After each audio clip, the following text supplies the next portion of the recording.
Hello, this is QuirkyCubes, and this is going to be a tutorial on how to create molds for casting complete twisty puzzles. Now, casting involves a few different stages, the first of which is the design phase, then the 3D printing or master creation stage, and then molds to create copies of those masters, and then, of course, the actual casting. Now, tutorials have been done all over YouTube for those other stages, so I'm going to focus on molding exclusively because there doesn't seem to be much information on that. When you follow good molding practices, casting in turn should be nice and easy and require little cleanup.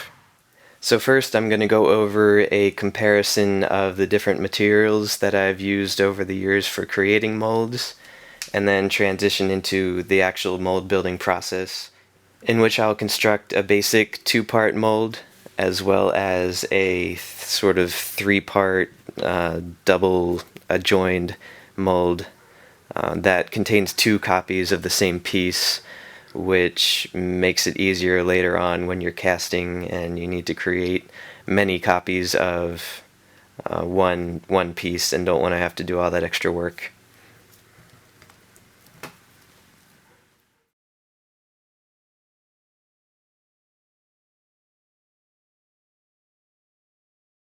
So first of all, you'll need some sort of silicone rubber. I like to use Moldstar 15 from Smooth On. And just to compare materials, this is Moldstar 15, this is Umu 30, which is traditionally used for puzzles. I like Moldstar 15 better because it has a much better tear strength. So I'll cut two pieces off of these molds. And it requires some effort to break a piece of Moldstar 15 while tearing Umu is kind of effortless. It crumbles, especially over time. So I have actually had yet to have a Moldstar 15 mold tear during casting, whereas it happens all the time with Umu 30. This is actually a junk mold. The next thing you need is some sort of release agent. You can use Vaseline for this, or lots of different materials actually. But my favorite is Man Ease Release 200 or 205. 205 is a liquid, whereas 200 is an aerosol. But I like 205, the liquid, because it can be inserted into spray bottles like this, which I find easier to use and probably safer than aerosol. And the reason you need a mold release is because when you pour the two halves or multiple halves of a mold, you don't want the silicone to stick to itself, which basically silicone sticks to nothing but itself, so you need some way of separating the two layers. You will need something to create a box out of to contain the mold, so I like to use Legos because they can be constructed into any shape and size you need for whatever mold you're making. However, you can use plastic or glass or wood or whatever you have available. And then in addition to the walls of the mold, you also need something to create the surface out of. So my favorite material for this is called Sculpey Moldmaker.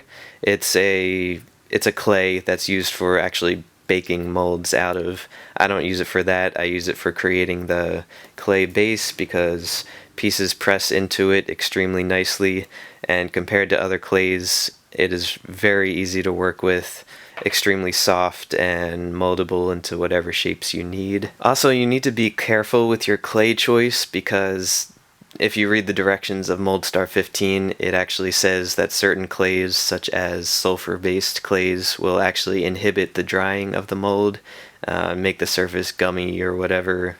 It won't dry, and it'll be disgusting. So you have to be careful with your choice of clays.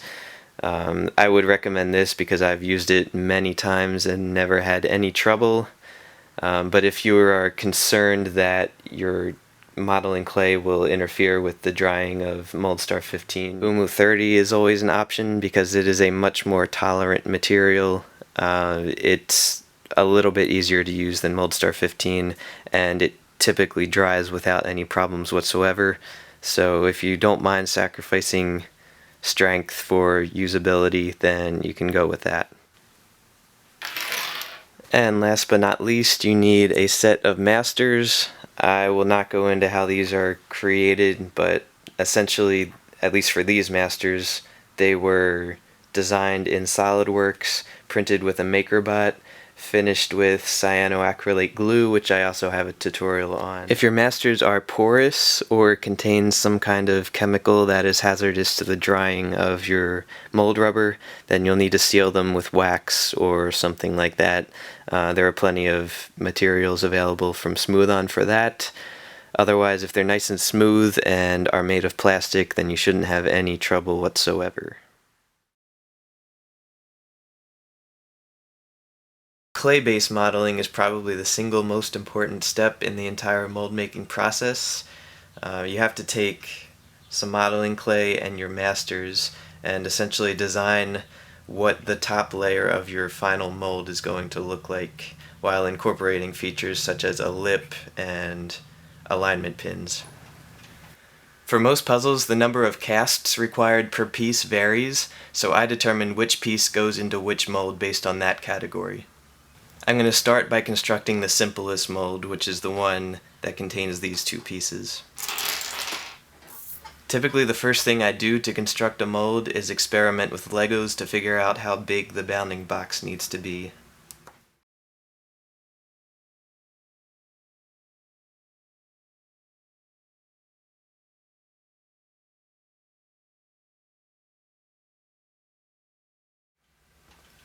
Make sure you leave enough room for the alignment pins and the outer lip.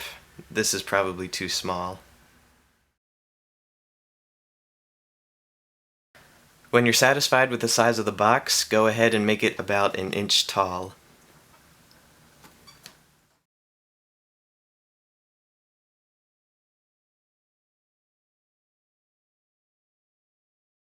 Next, begin filling the box with clay until it is deep enough to accommodate the thickness of the pieces.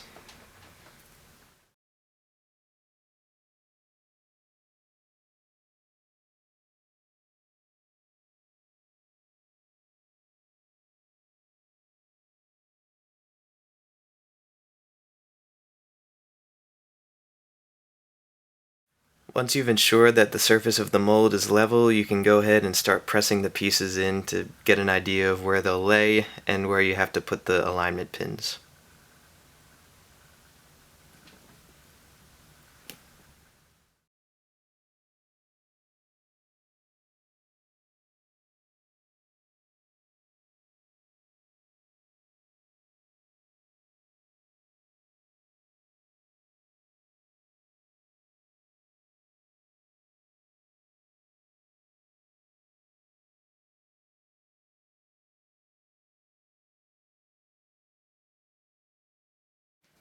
So now that the pieces have left indentations, you can start building the alignment pins and the lips around the edges.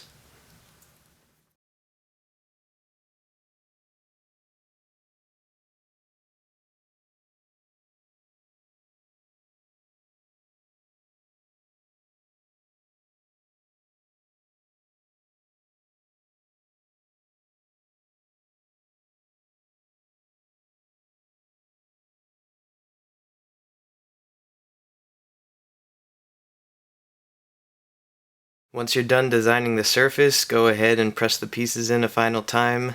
Make sure the mold stays level, and it should be good to go for the next step.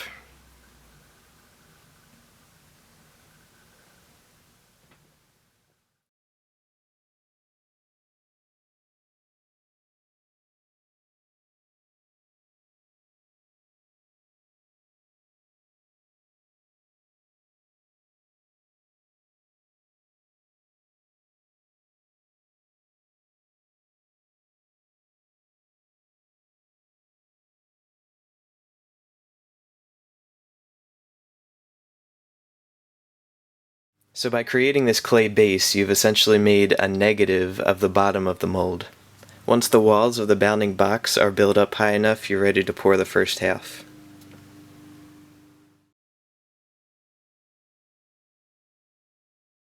These are the Moldstar 15 trial units. You can either buy them by the pound like these or by the gallon.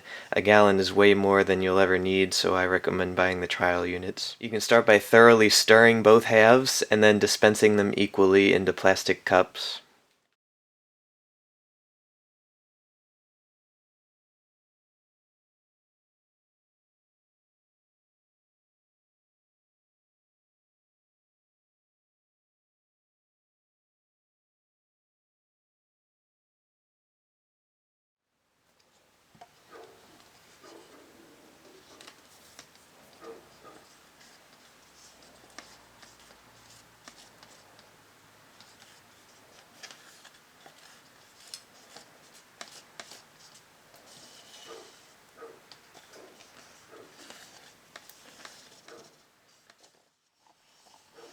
Stir very thoroughly, making sure that you scrape the sides and the bottom of the cup. You'll have a pot life of about 30 minutes, so it's okay to let the cup settle for a while to ensure the popping of any air bubbles.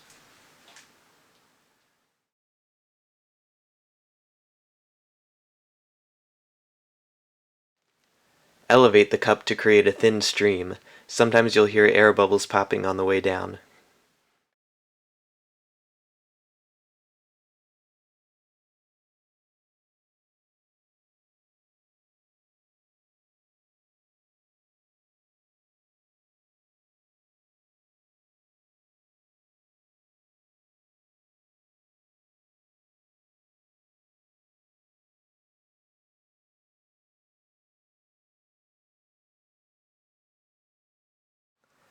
It's recommended that you pour starting at the lowest part of the mold, and then do so very slowly to ensure that you don't develop any air pockets under the surface of the rubber.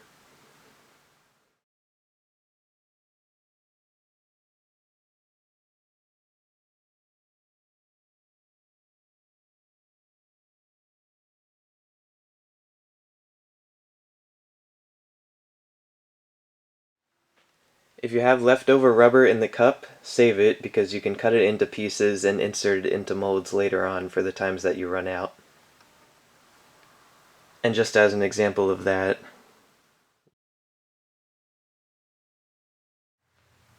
you'll have to wait about 4 to 6 hours before you can demold, so in the meantime make some more clay bases, sleep, or do some pressure washing.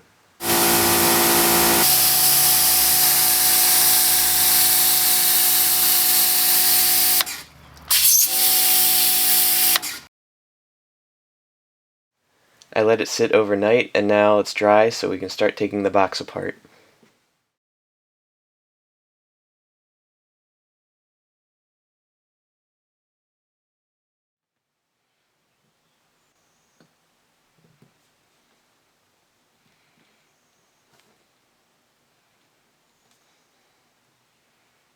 So now clean off any little remaining bits of rubber and then start setting up the box for next pour. You might want to clean off little bits of flash like this, but make sure you don't remove the pieces in the process.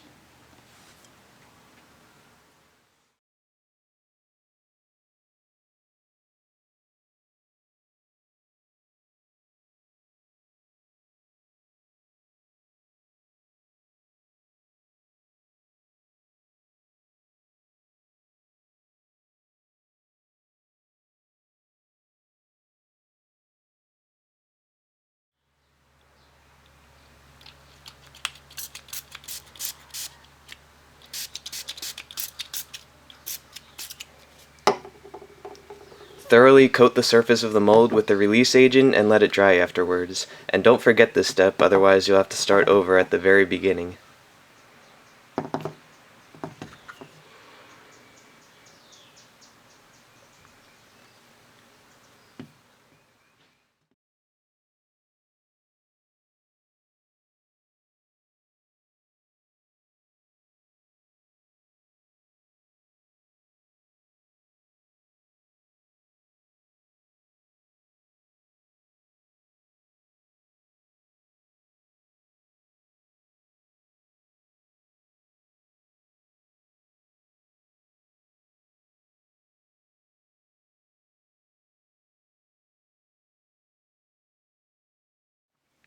So sometimes it's difficult to find the seam but it looks like this one's not that bad. And if you do have trouble, just slice down the side of the mold, and that should reveal it.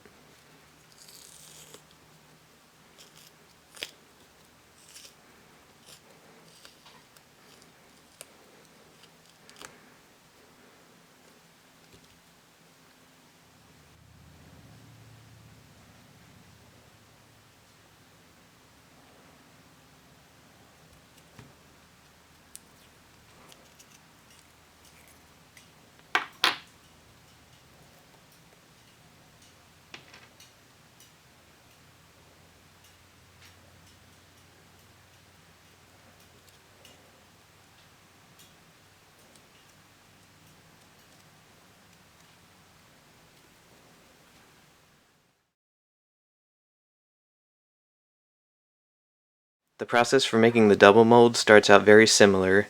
You want to construct the clay base, but this time only create 3 lips, leave 1 solid. That will be the edge where you attach the 2 molds together. From there, pour the bottom half as usual, flip it over, and pour the top half. So the next step is actually pouring a second top half. So when you demold, you want to try your best to keep the pieces within the bottom.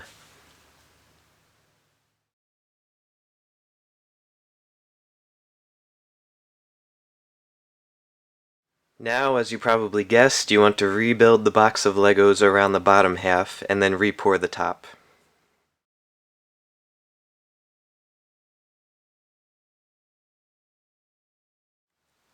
This time around, you want the pieces to stick to the top half of the mold, so after you spray your mold release, you want to wipe off as much liquid as possible before it dries. You want to fill it up to about the same height as the last pour, so in hindsight it might have been a good idea to mark how high it went.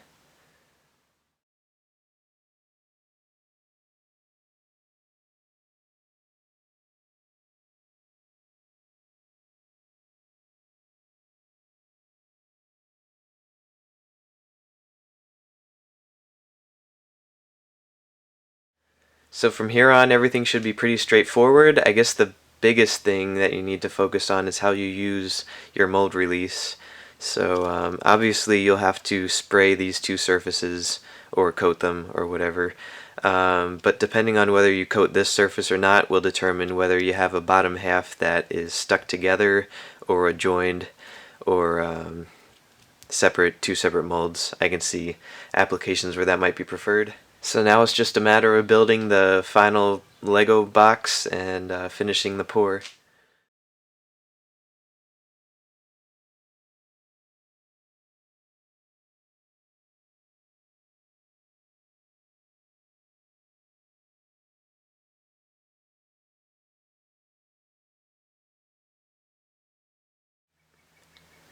And that's it.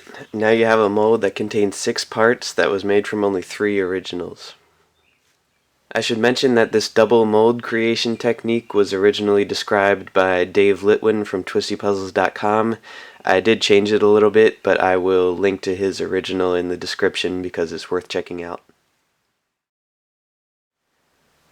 Alright, I think that's everything I wanted to go over. If I forgot anything, then feel free to message me and I'll add it to the description or annotations or something.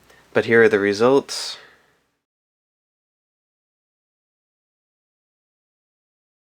I didn't demonstrate the making of this third mold. It actually contains 2 copies of this piece and just 1 of this one. It's a pretty simple extension of the double mold technique.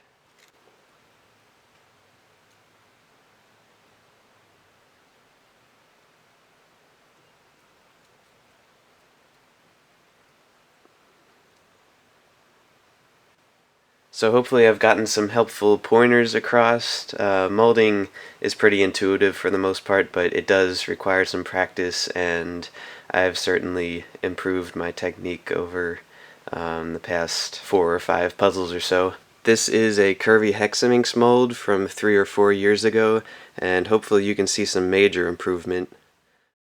I attribute most of that improvement to a softer clay. that's about it. So thank you for watching. If you made it all the way through the video, I do appreciate it, and I hope you might consider trying out casting as a result.